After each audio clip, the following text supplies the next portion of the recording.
கிறிஸ்துக்குள் மிகவும் பிரியமானவர்களே, கர்த்தராகிய இயேசு கிறிஸ்து நாமத்தினாலே உங்களை வாழ்த்துகிறேன். பீகார் மாநிலத்தில் ஜெம்ஸ் என்ற நிறுவனத்தை நிறுவி ஊழியம் செய்து வரும் பிரதர் அகஸ்டின் ஜெபக்குமார் குறித்து விடுதலை சிறுத்தை கட்சியின் தலைவர் திருமாவளவன் அவர்கள் கூறும் சாட்சியை கேளுங்கள், பாருங்கள்.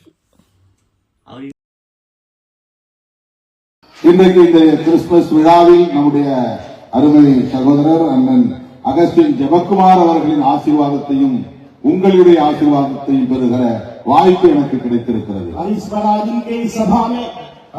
अगस्टिन जबकुमार भैया की आशीर्वाद और आप सबों के आशीर्वाद मुझे मिलने का एक बहुत बड़ा अवसर है.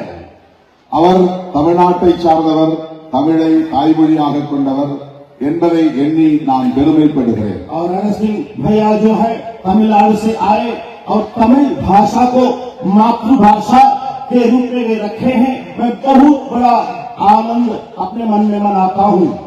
இளம் வயதிலேயே 25-26 வயதில் தமிழ்நாட்டிலிருந்து புறப்பட்டு இந்த மண்ணுக்கு, அதுவும் இந்த தெஹ்ரியான்சோன் பகுதிக்கு அவர் நேரடியாக வந்து உங்களிடையே பணியாற்றக்கூடிய ஒரு அரிய வாய்ப்பை அவர் பெற்றிருக்கிறார் என்பதை அறிந்து நான் மகிழ்ச்சி அடைகிறேன். और वे जो है तमिलनाडु से कई साल पहले इधर आके 25 या 26 उम्र में ही यहाँ आके जवानी में से अपनी सेवा यहाँ जो निभा रहे हैं, उन सारी बातों को देखने में अति खुश हूँ.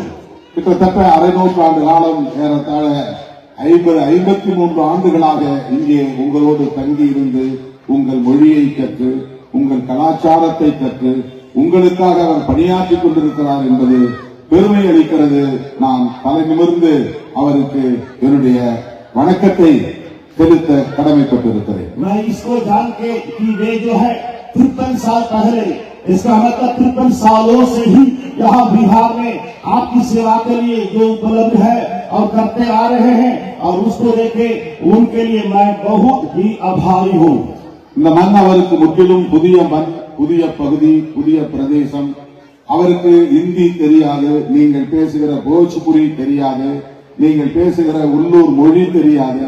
ஆனாலும் இங்கே வந்து உங்களோடு சேர்ந்து உங்களில் ஒருவராக மாறி இன்றைக்கு உங்களுடைய அன்பை பெற்றவராக இன்றைக்கு நிற்கிறார், உங்களில் ஒருவராக வாழ்ந்து கொண்டிருக்கிறார் என்பது பெருமை அளிக்கிறது.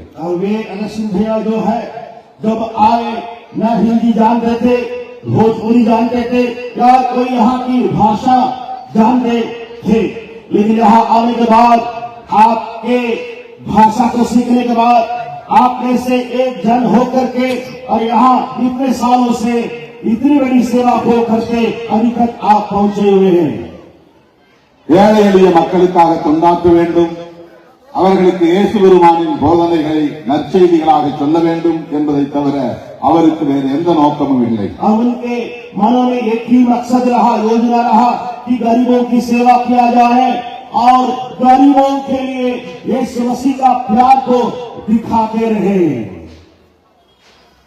உங்களில் ஒருவராக இருந்து உங்கள் மொழியையும் கற்று இந்த பிள்ளைகளுக்கான பள்ளிக்கூடங்களை நிறுவி இன்றைக்கு ஏறத்தாழ 25 மாவட்டங்களில் கல்வி நிறுவனங்களை உருவாக்கி 3000 பிள்ளைகளுக்கு மேலாக அவர் தன்னுடைய பிள்ளைகளை போல் ஏற்று அவர்களுக்கு கல்வி வழங்கி வருகிறார் என்பது பெருமை அளிக்கிறது. और वे आके यहाँ कई पाठशाला को स्थापित किए और 25 वहाँ पे जिलाओं में जाकर के कई हजारों बच्चों को, बहुत हजारों बच्चों के तक पढ़ाई को पहुंचा के सेवा में लगे हुए हैं.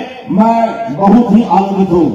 கிறிஸ்தவத்தை போதிப்பது அவருடைய நோக்கம் இல்லை, எளிய மக்களை கல்வி பெற வைத்து அவர்களை அதிகார வலிமையுள்ளவர்களாக மாற்றுவதுதான் அவருடைய நோக்கம். मसीह धर्म को प्रचार करना उनका लक्ष्य नहीं है, लेकिन बदलाव को मन में डालना और शिक्षा देना और कई जगह में जाकर के लोगों को परिवर्तित करना ही उनके हृदय का एक बहुमूल्य मकसद रहा.